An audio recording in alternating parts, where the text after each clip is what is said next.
I've been looking around. I've made it a sole mission over the past month since following you to see if anyone can compare. But personally, I don't think anyone got to that level. And I've officially crowned you as Australia's sexiest dad. I'll take that. I was wondering where that was going. Yeah. Yeah. I'll take that. You know, hanging in there. 41 now, trying to cover up some grey hairs here and there. I'm hanging in there, fighting off the dad bod. Oh. Well, this is the new dad bod.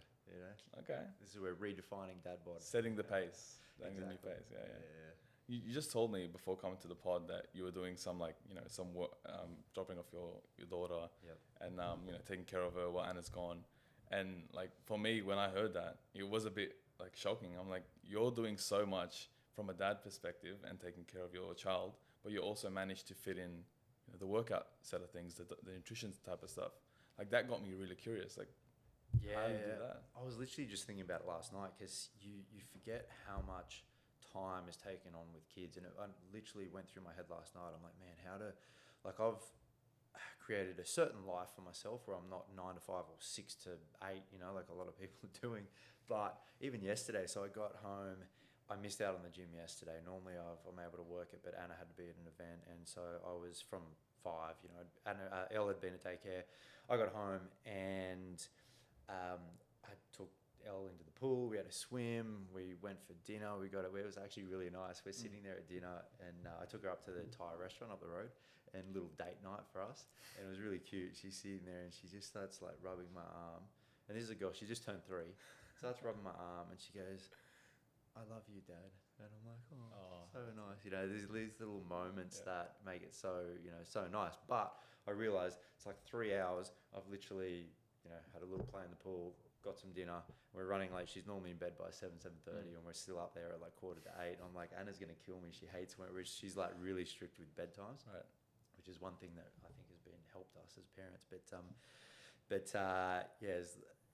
I was like, man, I've done nothing in this last little bit. It's when you're running a business, every minute counts. But when you've got a kid, you've just got to sometimes go, you know what? No, and I found myself sort of pulling out my phone sometimes and, at dinner, kind of trying to answer some emails, and I'm like, nah, put that down. There's times where you have to be present with your kid, but it is hours and hours in the day. And when you don't have a kid, there's hours and hours extra you have to do stuff. Right. So you have to become so super efficient when you become a parent, and you need to be able to adapt. Like my gym sessions now, I go to a place where they're 45 minutes. I do a little warm-up, but it's 45 seconds. I've now got that. That is right next to where my daughter's daycare is. So the class starts at 4:45 p.m., finishes at 5:30. I have to pick her up by 5:30, so I'm usually leaving 2 minutes before, running down the street, and I get there all sweaty. These are the things you got to do to slot in. Exercise for me is generally a non-negotiable, where I can get it in and get it in regularly. I feel better. I'm a better dad. I'm a better husband.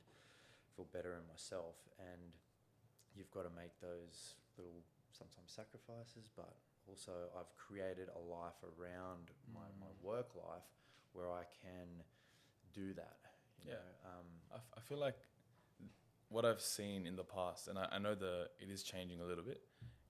It's the idea of, if I have a dad, I don't have time. Or if I am a mum, I don't have enough time. Or if I'm a parent taking care of a child, they take up all my time, and I can't focus on my own goals, my fitness, my health. They take up everything. But I mean, what do you think about that? Because from your life, it appears that you're able to balance it and really immerse yourself in both. What do you do? I realise I am very lucky. I'm privileged. Whether it's I feel like from a young age, I showed discipline. I worked hard, and a lot of people, it takes them a while to get to that point. Sometimes it's not till they get to their 20s or their 30s where they're like, shit, I've got to pull my finger out and start working hard. And so they have created some challenges for themselves. You've got, I was even just getting in, I was lucky to get into real estate when I was younger. So, I look at people now, if you're just getting into the market now, it's bloody hard. So there's a lot of people I realise having a much harder time than me, and just paying the bills is friggin' hard. And then to think, right, on top of all that, I've got to try and slot in all these extra things. I realise it's hard. However, you can sit in there and just, play victim and da-da-da, or you can look for, even if it's 10 minutes here, 10 minutes there, it all adds up. So as much as I will say from a point of privilege, here's how to do it, I understand other people have more of a struggle, but I always think there's always ways to, it's all about priorities. You just have to change your priorities, even if it's 10 minutes at a time, and then that will hopefully build up, and you'll start to build and transform your life around the things that you value most, the things you want to do.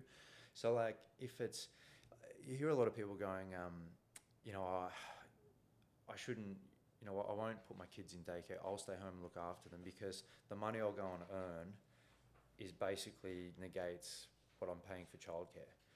But when you're in a job, you're learning skills, you're building something up where hopefully over time, yes, right now it might be the same as what it costs for daycare, but over time you may go up and up and up and up, and then it, you know, it comes down top. Plus you're getting that sense of achievement for yourself. You've got a career, and I think, you know, missing out on that, whether you're the mother or the father, it's great to spend time with your kids, but you've also got to find what's your life about. You can still do both. I think you can still have, you know, a lot of kids go to daycare and then you see them after that. A lot of kids go to school, then you see them after that. It's all before that. I think those are things that trip people up. You know, we find excuses that, and we, you know, oh yeah, the money, this, that. Sometimes you got to suck it up. You got to pay the money. You got to lose a bit to gain later. It's easy to do it when you're in your teens and in your 20s. Once you do have kids and you've got mortgages and all that, when you're 30, 40, it's a lot harder. So I would say, if anyone's listening, when you're a teenager, when you're in your 20s, take risks, calculated risks with a clear goal. If it fails, you pick it up, you go again, you try again, you get back on the horse. So that's a big one. Take risks when you're younger, and do the work. Just knuckle down, do the work, be disciplined, and that's how you get ahead. Otherwise, other people who are disciplined doing the work are going to leave you behind, and it's going to be harder down the track. Completely. Like I'm in my early 20s now, and hearing that, I'm happy that I've taken that advice from other people at a young age. Because like the way I looked at it is, I'm young, and not to take credit from you being a father, but I have literally all the time in the world. I have nothing that can prevent me from getting to the goal that I want to reach. And the only thing that will prevent me, I know, which is a blessing and a curse in itself, is my mind. I know that if I'm not doing something, it's my mind telling me no, and no one else. If I blame it on someone else and their expectations of views on me, that's me trying to find a cop-out, because ultimately I'm the one choosing to receive that. How do you find that working in your life? Like, how do you find working expectations from others on maybe parenthood, or how you need to be as a father, and how that affects your life? So many different things that go in there. Like one thing that I had to, growing up, my mum I grew up in Newcastle, and my mum and dad, it's a very working class town. My mum grew up with just her mum, and they had a real struggle financially. You know, their relationship was a bit up and down. The two women living together, they were hot-headed, they were fighting, arguing. They'd have like fights where they're throwing plates at each other. It was like pretty crazy, you know. And I think for them, security was like in financial security and just feeling safe was not always there. And I grew up with mum having that mentality of, you know, money doesn't, not that it grows on trees. It wasn't even that. It was just money is hard to come by. You know, you need to save here, and that's great in a way, but also it was a real limiting mentality. And instead of being sort of growing up with like, you know, you can make life what you want. If you want more money, with money just gives you the ability to do things, I guess. If you want more ability to do things, it's there. Whereas I grew up with money's hard to come by. There's a limit, and I had to really, it wasn't until my 20s and doing a lot of work on myself and going to seminars and this and that, and going, shit, I don't have to, whether it's subconscious or what, it's like a limiting belief that I had, and that was one of many. Right. Where as much as my parents are trying to instill so many great values and working hard and all that, that was like a limiting thing that I had to get rid of. And I reckon once I got rid of that, things started to move for me. And whether you call it financial success, like I'm still going, but I'm not, at least yeah. I own my house, or, paying off a mortgage, but I've got a house. I've got a few things going on. So like definitely things freed up, and it's given me a bit of financial security that my mum never had in a way. She has now, but she didn't have when she was growing up. So that was interesting to kind of one thing to kind of get past with that. Yeah. So you grew up in Newcastle, and your family life, was it, you lived the majority of your life in Newcastle? Yep. Yeah, until I was 20. Right. How's life different there than it is now in Sydney? Yeah, Newcastle was all public schools. It was working class. It was like, a lot of weatherboard houses. Like, it was very different to Sydney life. I talked to Anna, who went to private schools, and her experience in boarding and all this, and I'm like, man, that was so different than mine. I think her school was 40 grand a year. Mine cost me $100 for my puffer jacket thing they give you. It was so different, and there was less, like when I went to school, there was less. I think in Newcastle, it's kind of place you either love and you stay and you do well, and there's a somewhat of a limit to where you can go, and if you want to go a little further, you got to move to the big smoke, move to Sydney. And I just found that I always felt I wanted to do a bit more than what Newcastle could offer, and wanted to get out. However, I love that I'm from Newcastle. It gave me a great, I think, a grounding, a down-to-earth kind of perspective, and really a great work ethic. So when you go to a public school and you've got, we didn't have all the extra sporting things, like you play rugby league, or it's, that's pretty much it. Yeah. So you, compared to, you go to a school here and you can be rowing and part of the croquet team or whatever. Maybe not croquet, but such a different experience. But it definitely, I had to work really hard to get out of, and do and work hard at get good marks, so I could go to university and then move and then gradually. So I did 2 years of a photonics degree, so it's like the light physics. So it was like the hardest physics and maths that you could do at uni. And I got to the end of the second year of that, and I'm like, what am I doing here? I'm going to be like scientist in a white lab coat kind of thing. And I was personal training while I was through high school and first couple personal of years trainer. of uni. Let's go. Personal trainer. It was after I was a sandwich artist at Subway. That's awesome. So so that made me. I wanted to go right. I want to get out of this, and I want to work with sporting teams. I want to take that up a notch. So I went and did exercise science and rehab at university in Wollongong. So that kind of got me out of Newcastle to a degree, and I got a taste, and I'm like, I kind of like this, and I'd bounce between and spend a lot of time in Sydney, going between Wollongong and Newcastle. And then eventually I was like, no, you know what? I want to be a chiropractor and use what I've learned. And then chiropractic, you can use all the exercise science stuff, but you then learn a skill with your hands. So I wanted all of that, and then ended up in Sydney. So, right. Okay. And as a chiropractor, because for me, I spent a lot of my life, although I was a civil engineer at one point, a lot of my life was in the gym. And to the point where I liked it so much, I stopped becoming a civil engineer, and straight away what I knew was PT. So I went straight into PT. And what I realized is, in that realm, understanding the body, it unleashes so much more about life. Just being in the gym, the basic principles like time under tension, or like just sticking consistently to one thing that you set, can just explore and uncover so much about life. Whether it's business, relationships, whether it's just walking on the street and realizing that this thing was built because someone had to put in the labor to build it. All came from that. It came from fitness and understanding the body. And like, I look at you and your life as starting from a chiropractor and being a PT. And I can only assume that uncovered a lot of lessons. 100%.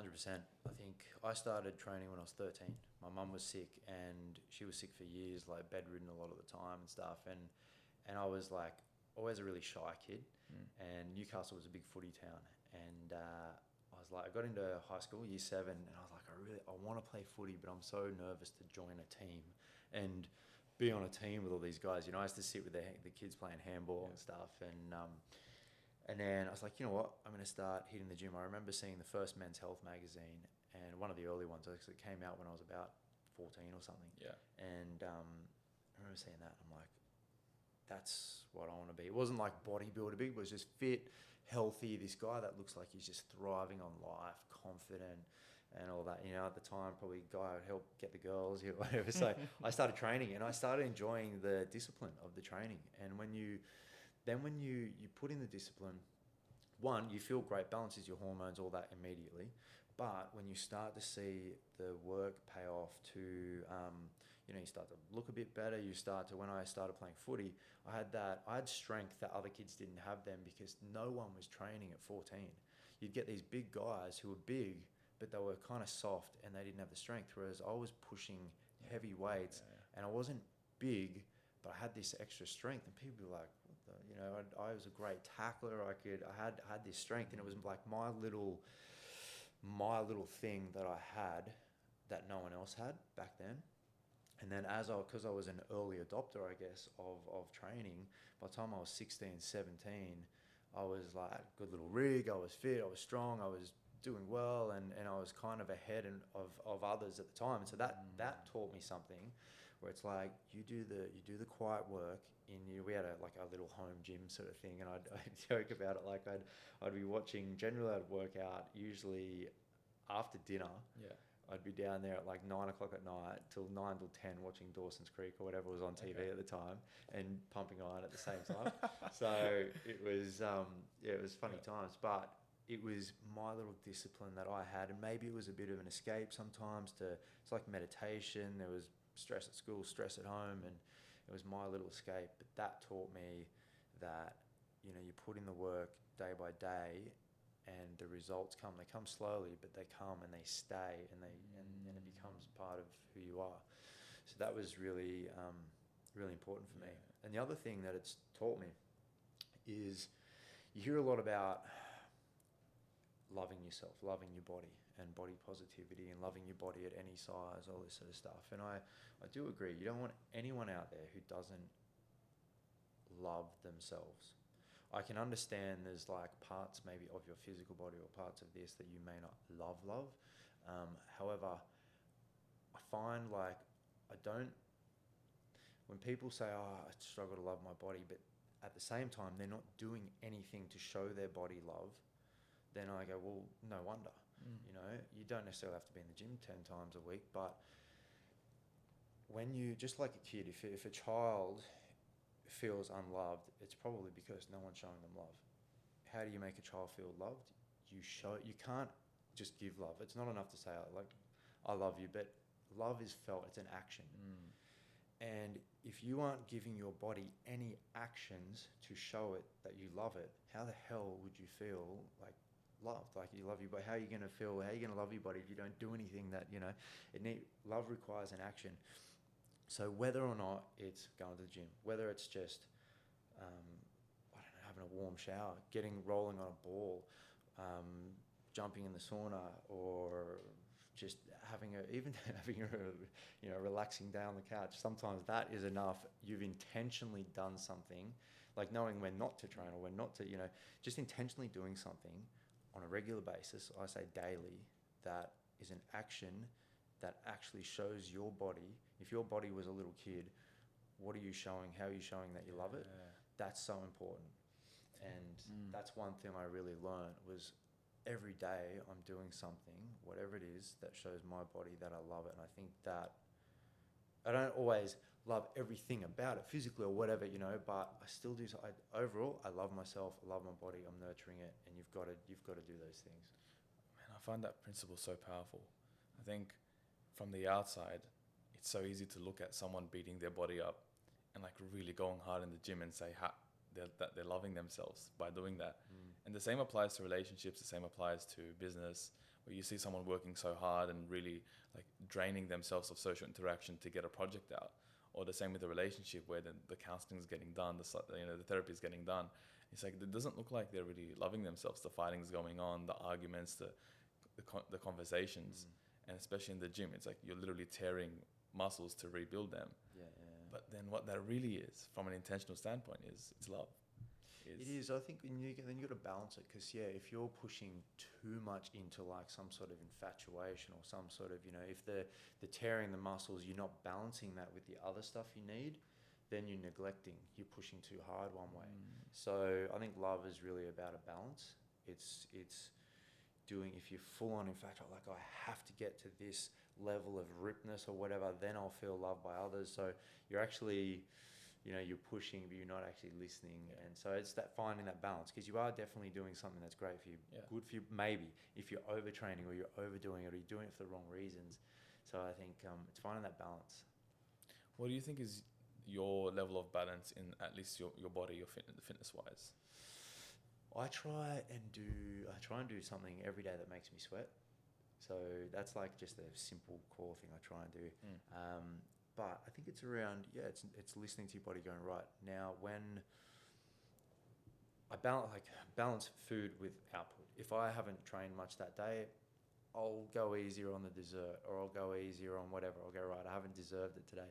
Whereas if I've trained really hard, I'm like, you know what, no, dessert day or whatever, So I find that balance overall. I don't always balance out every day, but I at least balance out my week.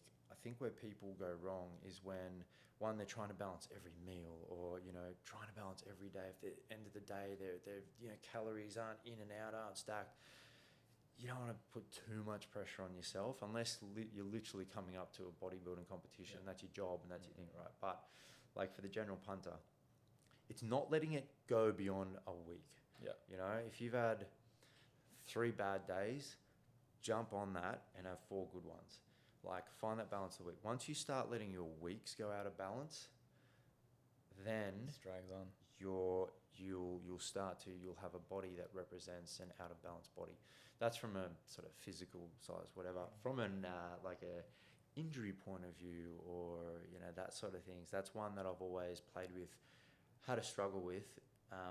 That's a mixture of your genetics, knowing, like when we're talking about tendons before, I genetically have less collagen in my tendons and I'm more likely to snap and tear tendons, which my life has shown to me, and I've only seen afterwards doing the genetic test. I'm like, oh yeah, that rings true, because I've torn my bicep off the bone, I've ruptured my quad, I've torn my hamstring in half, So I really need lots of warm-ups. So for me, balance in health and that is making sure that I make the time to warm up beforehand and not just go gung-ho into exercise. Same with like now at my age, like 41, just jumping on the tennis court, if I haven't had a good warm-up, I played one game once straight out of the car on kind of not really 2-minute warm-up, bang into it, aggressive game, knee tendons, had a tendinopathy from that, which lasted like a year. So that then put me out for a year because of one warm-up lacking. That's heavy. So, and it's for me, it's interesting to see how that works for you, and how it's like your body, and you've realized what works for your body, and how it's not necessarily the same thing for anyone. Like I know I have naturally a lot of collagen in my bones, because when I'm arm wrestling with someone and it's my 2nd month of training and I'm going all out, I don't really like feel that too much until a bit after, and then it goes after a week. Have you ever done the genetic testing? I think I might have to. That'd be interesting. I think I did. It was my DNA or whatever it was, and they give you collagen type and stuff. But it's interesting to know, at least if you knew that when you're a kid, like under 10. I know when I spoke to the guy, we're talking about fast twitch versus slow twitch, and he's like, "What do you reckon you are?" And I said, "Oh, I reckon I'm probably like 2/3 fast twitch." He goes, "You're exactly 66% or whatever fast twitch." Okay. And I was like, bang, spot on. Like, I kind of knew it, but it took me years to know where I kind of sit. You play different sports, you go and do your cross countries, and you're like, I'm sort of good at this. I've got a bit of power. So if I knew that when I was 10, and if you ever want to be a professional athlete, I should not be trying to be, a long distance runner when I'm 66% fast twitch or whatever, so. And it comes back to the principle of awareness. Like, if you're more aware of something, if I am more aware of anything in my life, I tend to want to now know where to prioritize my efforts. And the same thing goes to almost any part of life as well. Interestingly enough, and this brings back nostalgia and also euphoria, you mentioned how you wanted to be on Men's Health magazine. You featured on the Men's Health magazine. Now I've done about 35 around the world. So it was pretty crazy. And I think I've done the most ever anywhere in Australia. So I've done 4. I don't think anyone's done 4 yet in Australia. So yeah, it's crazy where you, like, as a teenager, I never really went, oh, that's my goal to be on that. But I was so inspired by that. And I'm like, that's the life I want to live, like that healthy lifestyle that this is portraying to me. And then, yeah, gradually, I think I was 26, had the first offer to do one, and then more and more and more. And then one of my images went, they say I've got a kind of look that goes across, I kind of look sort of European, sort of South American, sort of this, sort of that. Yeah. And it went around the world, and it just worked on, like, I was popping up there was one, someone sent me an image.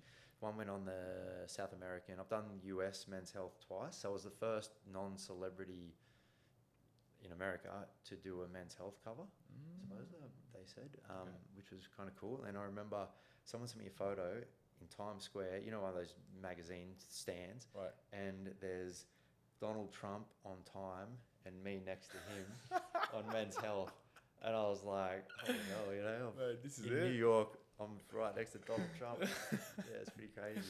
That's great. Yeah. So, it's funny how things turn out, what you say subconsciously to yourself. And I never said literally I want to be that, but it was always like, it's kind of where I want to be, not necessarily in the magazine, but I want to be the dude. I want to be a guy who could be on a magazine in a way. Man, like, you consumed your mind. Yeah. And I think obsession gets a bad rap sometimes, but really what it is, it's just where the priority goes.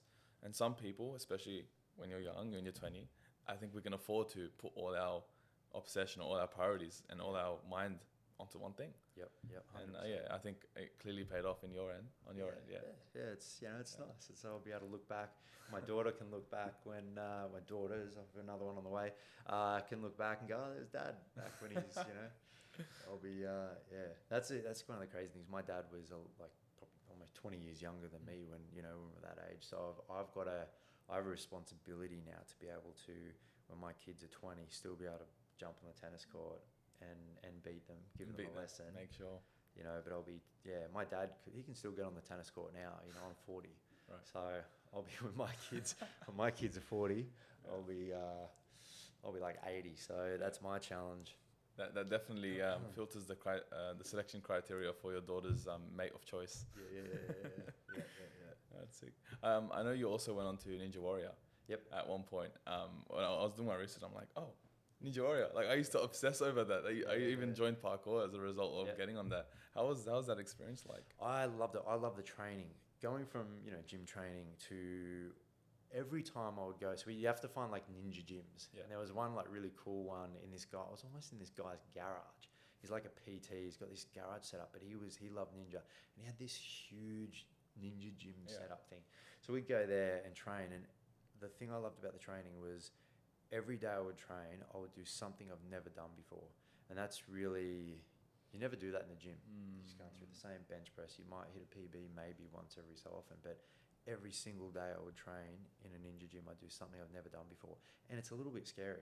Some of the stuff is, it's like jumping, it's one-handed grips, it's lashing from something and catching something. If you miss it, bang, you're on your ass. Or, we'd even just go out and, you along the park, all those little log things that line up where you park your car into, we'd run along them and jump from one to the other. So it's all agility, and you miss one of the things and bang, you knackered yourself or whatever. So it was, and then a lot of people, he had a big warped wall that he built in there, and it was bigger than the one on the show. It was really big, and it had this big overhang, and you'd run into that.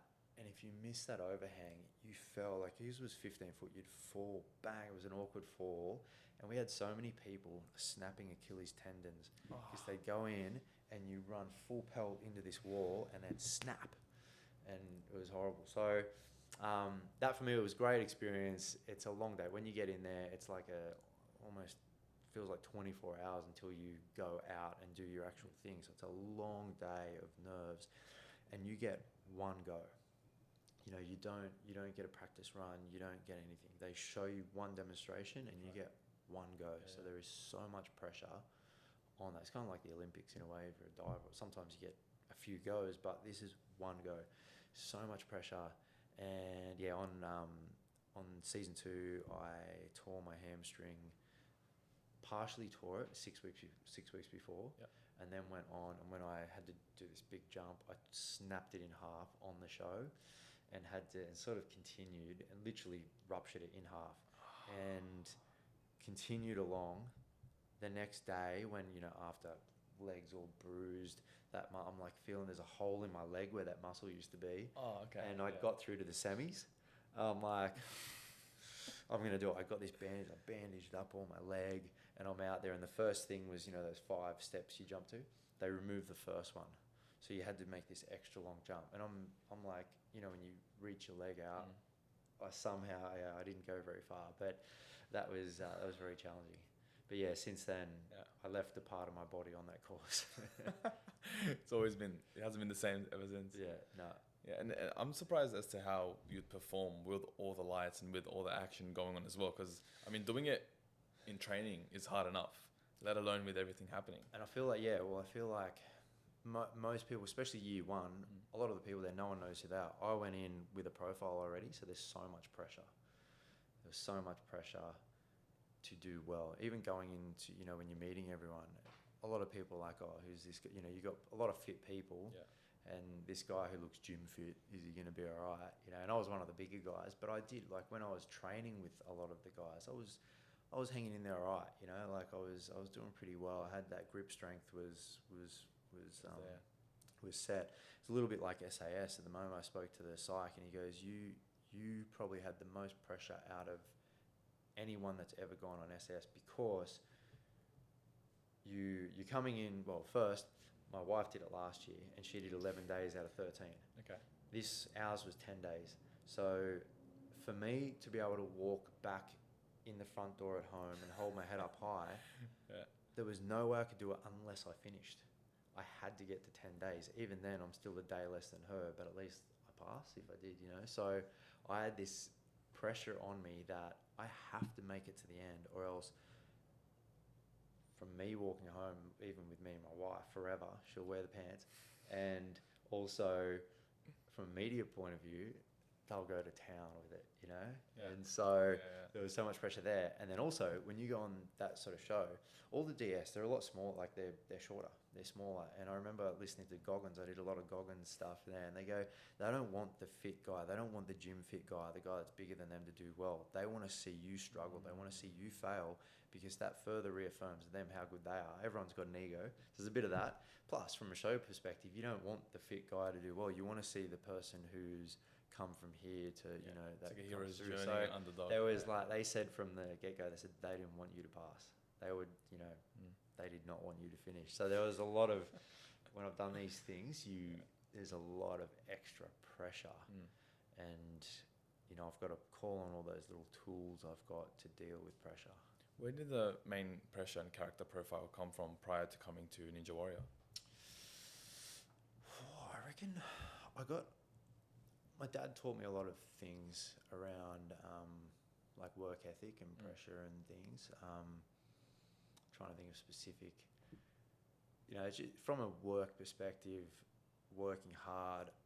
I think if you go in, they say practice makes perfect, or the more prepared you are, the more you can cope with that pressure. But sometimes you just don't have time to prepare, and you've just got to deal with it and trust yourself. And I think Dad always kind of like instilled that in me. Definitely instilled this strong work ethic, study-wise especially, and he set a good example. He lived, practiced what he preached. So that helped from a young age. But I think then it was like things like going on The Bachelor for the first time. That was year 1.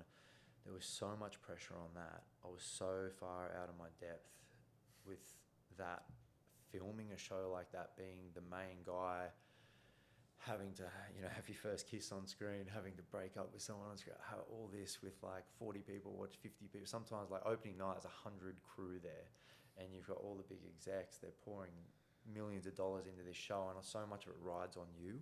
And as a 30-year-old, I was like, this is too much. But you just have to come back and trust yourself, that go back to your values. Am I a good person? Am I a fair person? Am I this? Am I that? Because you question so many things. But if you come back to those underlying core values or how you see yourself, that's been reaffirmed by your actions, then at least that sort of helps. So I'd have to, coming back to SAS in some of those challenges, it's also going like, what's the worst case scenario? Worst case scenario is I fall off this thing and I look like an idiot. But then asking, what's so bad about that? Right, yeah. So it's like a perspective shift. Yeah. In a way. And I feel a lot of people hesitate doing things or having a crack at things in their life because they're so worried about what could happen. But we live in a world, so many people, I do it, at times I try and get out of it, but anxiety, depression, all this, a lot of it comes because we live in a world where it's inbuilt in us to avoid death as the worst thing, possible thing, and everything under that, sickness, injury, want to avoid that. So we live in this overprotective world where we're trying to avoid worst case scenarios. And we live in this worst case scenario. We're constantly going, if I do this, worst case scenario might happen. So I always say to myself and to others, how often does worst case scenario happen? Not very, hardly ever. So most of the time, you're trying to avoid this thing which is already so far away. But then if on that 1% chance worst case scenario did happen, do you have what it takes to get yourself out of it? And most of the time the answer again is yes. You'll get yourself out of your worst case scenario. No one wants to be there, but you'll find a way, and you got to trust that you have the ability in some way, the people you can call on, whatever it is, to get yourself out of that. Right. So when you start to go, right, we're living in this world like, if I do this, I'm going to end up in worst case scenario. It's like, it's only one step away. No, it's 1,000 steps away, that worst case scenario. And then if you ever actually get there, you've still most likely be able to get yourself out of it. But you're thinking of something 1,000 steps away. Really where you are, you're going a few steps here, you're so far from it. Get it in perspective, and we lose that perspective. We need it to survive, but a lot of us, they bring that to here and it's not there. And then you miss out on some of the things that life has to offer you. It just puts you in survival all the time, and in a weird way, that can cause death in itself. When you're in survival, you are anxious, your heart rate's up, blood pressure's up, all those things that you're in fight or flight. So you're constantly living in, well, not constantly, but it puts you into anxiety. When you're in anxiety for so long, when you're running the hormones that go with fight or flight, normally at the end of your fight or flight, you're running on adrenaline, cortisol, all those things. Cortisol's up, boom, boom, boom. Normally that's okay for a short amount of time. And then afterwards, when we say we've ran away from the saber-toothed tiger, we get back to our safe spot, and then we have that little rush of your happy hormones, and you get that, okay, I'm chilled. When you are constantly in that fight or flight, your body's trying to pull out of it, and it's trying to release the dopamine. My brain's losing me at the moment. What's your other happy hormones? Your oxytocin, dopamine, and the one when you eat carbs. My brain's going. Eat carbs. You got me on that one. My brain's just gone blank. Serotonin. Serotonin. Yeah. So you've your happy hormones, your serotonin, your body wants to, after you've ran your fight or flight, you get back to your little cave. When you're a caveman, you're like, I'm safe. Your body releases a bit of serotonin. It's that feel-good relaxer. When you're constantly running on stress and anxiety, your body's trying to pull you out of it, release a bit of serotonin. Potentially you deplete all that serotonin, then you got none left. Then you end up depressed because, it's just a depression you can't get out of because you're so depleted from a hormonal point of view, which can then turn into clinical depression. So I find all of this, it comes around, if you had to simplify it to a certain degree, one thing you could focus on is focus on that trying to avoid worst case scenario in a really simple way. It's not, it's 1,000 steps that way. Stop putting it just here. Yeah. It's 1,000 steps that way. And then if you do ever get there, you'll most likely get yourself out of it. Yeah. If you never try, you just live in this like. Yeah, for sure. When you put it that way, it makes so much more sense. And it's surprising as to when I'm going through that standpoint, all that logic goes out of the window. It's like no, I'm going to die if I don't do this. Subconsciously, that's exactly how I'm acting. Animals generally, we have a part of the brain, Yeah. which is that, you know, the neocortex. We can consciously think of the future. We can predict, which is sometimes to our detriment, because we're going, right, if I do this now, I might die then. A lot of animals don't really have that to a certain degree. They're kind of more responsive, you know, but we have the ability to do that, but to our detriment, it can stop us doing things where, or, you know, put us into that fear ongoing. So yeah, when you can overcome that, use your brain, get out of purely, too many of us live in the emotion, use your logical brain. We need that balance. You need to, our emotional hormones, all those things driven by hormones, especially, like we're like, why do I feel so this? It's your hormones are doing this. You've got the ability to use this to rewire. It's like what Wim Hof does. Or I can, you know, if I, as an actor, if I want to cry, I need to imagine a scenario to evoke an autonomic response. Crying's an autonomic response. It's as much as getting an erection, right? So it's the same thing. Tears, erection, autonomic response, right? What is the stimulation for that? For crying, something sad, but my brain has to interpret it as something sad. So I've got to interpret something sad or make it up in my head and be so, like an actor becomes so good at making like themselves believe something, just as much as if I was to go, right, I need you to cry in this scene. Yeah. It's the same as if you said, right, I need you to get an erection in this scene. So maybe different style of movie, but if you're, you know, to be able to visualize something that, you know, bang, it's the same thing. It's the same challenge. So to get to that level, I think we have such an ability in our brains to influence the way our body and our physiology responds, hormones, all that stuff, to the point we can do it with tears, we can do it with other ways. I think it's excruciating. It's like a flash of reality almost. It's like, oh, okay, this is a healthy dose of, maybe I'm going through something which is difficult subjectively. If I can give myself enough perspective, I'll actually end up being grateful about it rather than resentful about it. Yeah. And it kind of leads me to the question as to, what do you reckon was one of those moments in your life where you really were in the ringer? It might have not been, you know, looking back, the worst time, but in that moment you felt, okay, this is like above me right now, and I'm finding it hard to deal with it. I could go through a lot of breakups now. Oh yeah.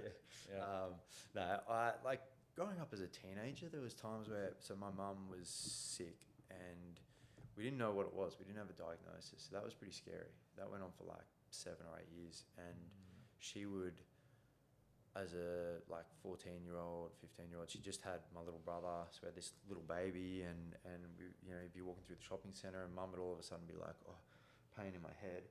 Next minute, she's on the ground convulsing, and as a 14-year-old, you're like, what do you call the ambulance? Like, look after my brother, and the ambulance come. They don't know what's going on. You don't know if your mum's dying, and that went on so many times. We call it a turn. Mum would have a turn. It wasn't epilepsy, but it was kind of like an epileptic fit almost, but it wasn't an epileptic fit. She'd been in so much pain, and then bedridden, and then she had her own emotions going through that, which, you know, would affect us at times. And there was a lot of times there where that was a real struggle. You'd be like, you know, I was young, so I'm trying to remember back to it, but there's, you know, when you're like fearing for your mum's life, and still in your teen, as a kid under 10, like, life's about survival.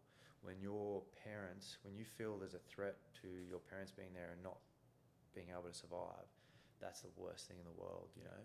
And then in your teenage years, it's about kind of fitting into a group or a gang so that you can start to be your own little protectors, and you rely on the gang, you know, your mates or your girlfriends, whatever, to be there as you start shifting away from your parents' protection. And I was in that bit where I'm like starting to shift, but seeing my mum who can't protect me and is sick, and I'm having to protect her, that was like pretty bloody scary. And I reckon a lot of that kind of stays with you. So there was moments there where you'd be shit scared, and maybe my little outlet was like in the gym, building my own physical health and strength. Like I really wanted, and seeing my mum go through all this stuff, all these tests, hooked up to machines, computers, overnight stays, all this stuff, and having no answers. I'm like, I need to be generally healthy. So I wasn't just in the gym, I was looking at food. I was doing this zone diet when I was 14, not because of just the way you look, but like it was supposedly a way to be healthy. Like I was learning all these things, and I just wanted to be generally overall healthy. So it was interesting how those things stick with you, and then maybe it's led me to become a healer, the chiropractor, the whatever, you know. Yeah. Was there anyone in your life at that moment who could be that form of safety? My grandma, I think, was a real influence there. My dad worked a lot. He was around, but my grandma was like stepped in. She was like a mum to us, so she was like my teacher, my sensei, I call it, you know. And she was thought outside the box. She would always she did everything Chinese. She wasn't Chinese, but she loved Chinese medicine. She did Chinese massage. She did Tai Chi, Qigong. She'd gone through her own struggles in her life, and the Chinese way of life was kind of like her church, I guess. Some people turned to church, some people turned to, you know, she turned to everything Chinese. And so I grew up with her talking about, you know, working from your dantian, and which is some energy center here, chi flow, all these things. Or we'd drive along and she'd like, see the jacaranda, pull over, breathe in the color of the jacaranda, the strength. Or, you know, this is a bit of a hippie. We'd see a big tree. She's like, I remember when I was year 6, I was school captain, and that was so far out. That was a real stretch for me. Yeah. Hated speaking in front of people, hated it. And I was about to go and do my first speech, and she's like, come up to this tree, put your hand on the tree, feel the grounded strength, how deep those roots go into that tree. This tree cannot be shaken. Feel that, take that energy, and then go and do your speech. You know, so there was, I had great influences like that growing up. How'd she make you feel when she'd give you that? She'd be, it was, I guess, like a very welcome, loving, caring, nurturing energy person to be, which I was like, I want to be this for other people who are going through this. So I feel like, so when she passed away when she was 67, so she was pretty young, and I was like maybe mid-20s, and it was weird. I never cried at her funeral, even though she was the closest person to me. And maybe this is a mixture of me like numbing myself, not wanting to go there, but at the same time I felt like she had cancer, so it was just like slow burn coming up to it. But I remember about a month before she died, she sat us around a circle, myself, my sister and my brother, and she's like, I want you guys to be here at this time. And we held hands, and she said, I'm not going to be here soon. I want you guys to know that anytime you ever want me, close your eyes, come back to this moment. And it was a pretty surreal moment of like from an energetic point of view, that she's there. But one thing I realized was that she's so much of who I am now that she hasn't ever gone too far. You know, she's part of who I am now, and she never really left. So in some ways, I kind of look at myself and I'm like, am I just emotional? Did I block that out? Or I tend to focus on the positives in life and the fulfilling things in life. And so on the day of her funeral, I wasn't focusing on the loss. I was focusing on the gain, everything I'd gained from her. And there'd be times afterwards where I'd, you know, be sleeping at night and I'd tear up and things like afterwards. But it was, I've always been that person that focuses on the positive and the gain instead of the loss. And that's really strong for me.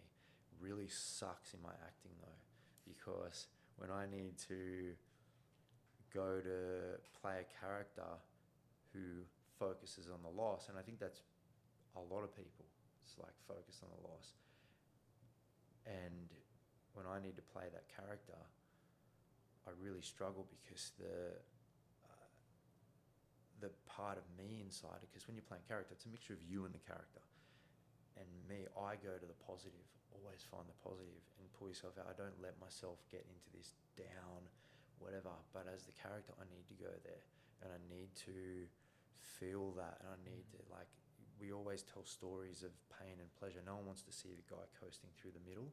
That's why I'm also drawn a bit to acting, because in my real life, it doesn't serve me to play emotions up here and down here and bounce. I've had girlfriends like that, and I'm like, drives me insane. It's like I'm attracted to girls like that because I operate in here, and acting's like a safe place to go here and here. But there's also this just inbuilt thing where it's going, oh, you know, nah, pull yourself out. Your brain kicks in and goes, let's balance this out. All the stuff that I've used in my life doesn't work in acting. So I'm doing a lot of work to try and undo that. So I'm paying money to undo that. Most people pay money to see psychologists to get away from that. I'm paying acting coaches to put me back there. Oh, guys, it's the curse of health. It's a funny balance. How does your grandma influence you? What's the main way she influences you now? I think her understanding of people, empathy for people, thinking outside the box. So thinking outside, not just always being, I don't know, you know, even from a medical point of view, like I didn't just go straight down the medical route. You know, I've look at being open to other things. I still like to have, you know, science prove things as much as possible. I've come through, I did medical science. I'm a scientist. I've got a scientific brain. I'm not too airy-fairy like Pinchy, but I'm open to things, and I try and look for the physiological explanation of it. A lot of people who are just like, they shut down. They're like, unless it has a double-blind controlled study, I don't believe it. Doesn't work. That's bullshit. But it's like, well, it could be real. It's just there's nothing to prove it doesn't work, because no one's paid for the study yet. Same, it's just like simple chiropractic. There's a lot of stuff in chiropractic which I do and I see in clinic, but chiropractors have to pay for their own. We got to band together and pay for our own research. There's no pharmaceutical company or medical company, like there's no dollar in it for them, so they're not putting the money behind the science. We need to do that to prove what we already know, what we see in clinic all day, but it's very freaking expensive to do it. And it's hard to replicate it between chiropractors, because it's a a mixture of art, science, and philosophy. And the art bit, like if we all painted a picture of my face, they're not all going to be the same, because it's our own artistic interpretation of my face. It should be the same, it should be like a photo, but it's not. And it's the same thing with chiropractic. It's what I feel and what sometimes it's somewhat becomes intuitive. You know, what I feel, what I want to do might be different to someone else. So it's really hard. Different when you got a pill. I go, here, let's test how well OxyContin works on someone. Bang, line up 100 people. You'll get a more standardized response potentially, because you get the same pill, but the same adjustment's always a bit different. Even though it's kind of the same, it's a bit different. So thinking outside of the box and seeing other people instead of yourself is that lesson. That's a big one that I've learned from my grandma, and one that I've learned further reinforced by acting. So when I'm to play a character, it could be the biggest tyrant, you know, you've got to find everything they do in their life is justified. They don't see themselves necessarily as a bad person. People, you'll have met people you think assholes, bitchy people, whatever, but they don't necessarily see what they're doing as bitchy or themselves as an asshole. They're just doing what they think's right to their values, what they think they deserve. And, you know, so when normally, I'd be quick to judge that person. You're an asshole, you're a bitch, whatever, and put them in a box. But now I try and go, okay, why are they doing what they're doing, what they're doing? What is it in their life that has led them to that? And have some empathy, understanding. And then at the end of the day, if there's something I want from them, I'm more likely to get it if I understand where they're coming from and approach a conversation from their values. It's, you know, some call it manipulation, some call it better communication, I don't know. If you want what you want out of life, sometimes you gotta, you know, there's a great, who's the guy? he's a hostage negotiator. He wrote a book, his negotiation book. It's a great book. I forget his name. Was it Never Split the Difference? Yeah, Did he write Never that book? Split the Difference, yeah. So he's got some great stuff in there where it's all about, you know, asking the right questions and things, getting what you want out of life. But I think it's not just for the fact of getting what you want. I think life's just better if people had more empathy for other people, where they've come from, and understanding that. When you realise that not everyone's living life aligned with your values and has the same values, when you understand that, it's a lot better, especially for relationships. You come into a relationship, you got to respect that two people have different values. Sometimes having different values can be great. You complement each other. If your top values are very different to your partner's top values, doesn't matter how much you try and get, you're going to be like this. So it's knowing at what point does having different values can be a great addition to each other, 100%. and at what point are you just going to be like, bang? Bro, that's so crucial. I've seen relationships where everyone thinks is gonna work. It's like, oh, they're just picture perfect for each other, and then because there's this one value they don't align on, whether it's religion, whether it's how they treat their children, or whatever it is, it just doesn't work. If it's one of your top 5 values and they're different, bang, you're never going to work. You're kicking a dead horse. And talking about working out, like, but you were on the first Bachelor. I think it's easy to miss that. You were on the first ever Bachelor 10 in years Australia. ago. 10 years ago. Yeah. And the best part of it is you're still with the person that you chose at the end of it. Yep. And like, talk about acting as in, you know, your acting life being 10 years different of and going acting. up and down. It's like that, They pay me How do you act residuals. with? We just have it's a really weird relationship. It's a business relationship. They pay us residuals to keep going. Man, I'm genuinely curious to know, because I'd be surprised if you can act for 10 years, to be honest with you. Yeah, I'm not that good of an actor. I wish I was. Like, just tell me, man, how did that first situation come about, and the learnings and the values you had when you first were in that situation, The Bachelor, and how did it last you for the last 10 years? Yeah. When they came to me, came to me initially, and they're like, I had a girlfriend at the time. They're like, oh, we know you're with someone, so we won't ask you, but we've got this show coming. Do you have any friends in your circle? And I was like, I'll think about it, get back to you. Relationship it was on the rocks already, and we ended it. And then they caught wind of that. It was not because of the show. They caught wind of that, and then reached back out and they said, oh, we heard you're single. Would you be up for this? And I was like, I'd come out of that relationship really got me down. My mates were like, you're a shadow of your former self. I kind of was like, I don't think I'm ready for this. Like, I need a bit of healing after this relationship. But they kept coming. I go, yeah, I'll call you back. Yeah, come for an interview. Yeah, I'll call you back. And then finally said, look, we'll come to your house. And I was like, all right, come to my house. So when they came to my house, did the first interview, I kind of was really open. I'm like, I don't think I want this. So I was very open, very honest. I wasn't trying to sugarcoat things. Then they said, they took that away. They said, right, why don't you come for another interview? It's with main interview. And I was like, oh shit. All right. So I went there, and again, I was kind of like really open. This is how it is. Long story short, they said, we loved how open you were. We love your honesty.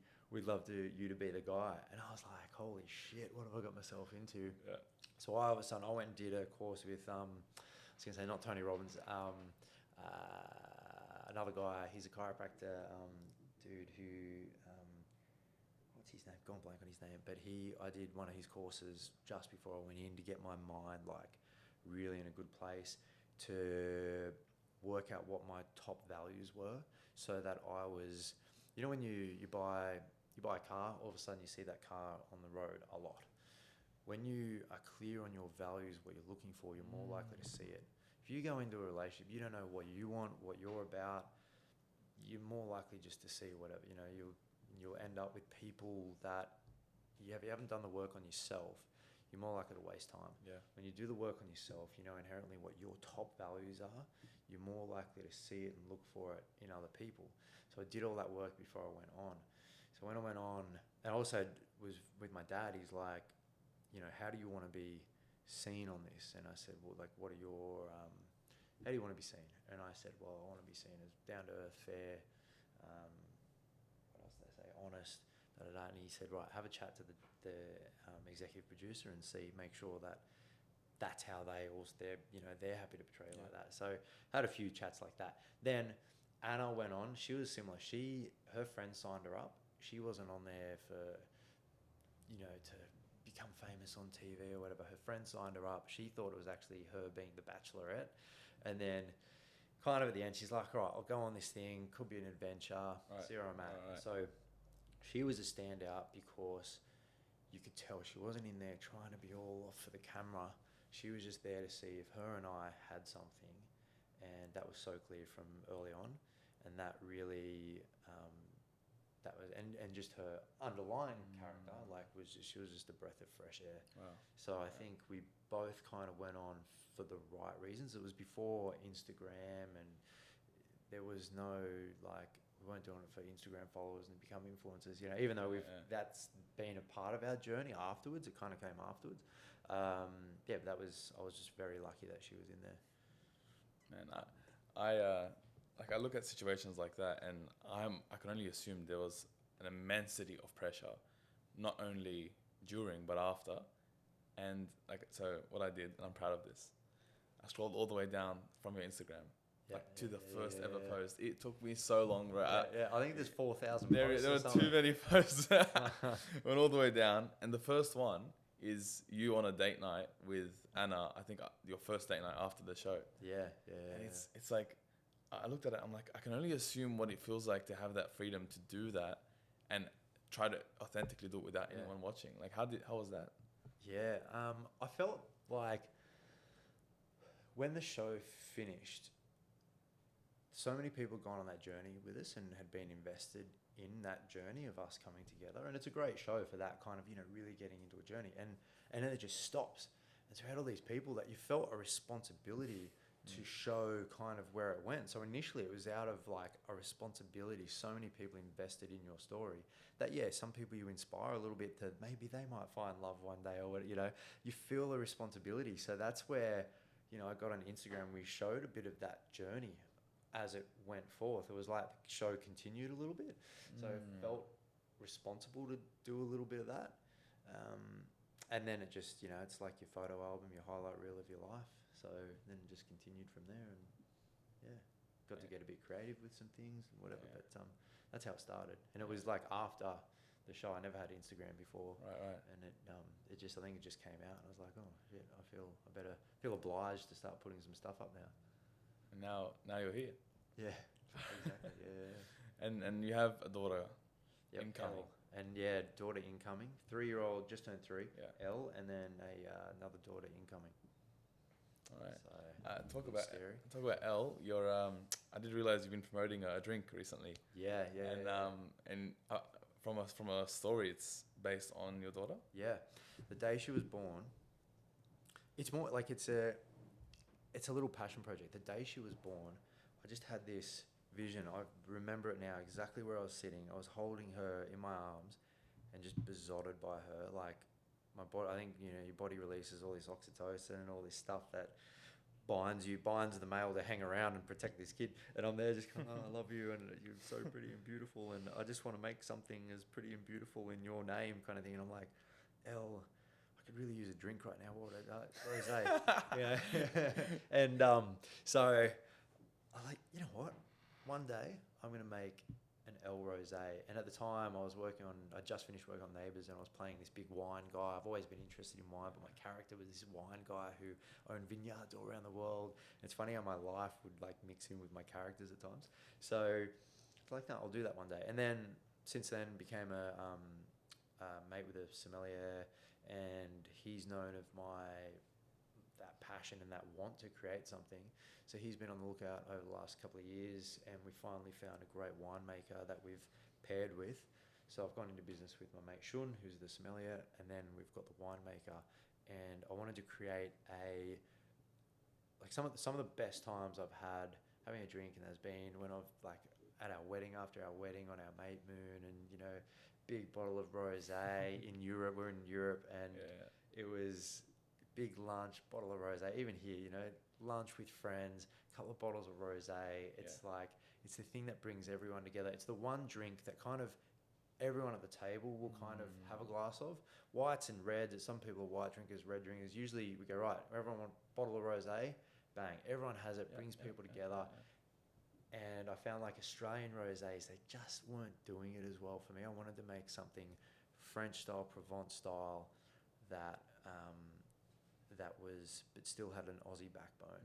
And we've done that. It's come out amazing, and now it's beautiful that it's a little passion project. It's not really a business. It might turn into a business one day. Little passion project, but it's so nice. Every time I look at it, I think of my daughter, and you know, it's a Let's go.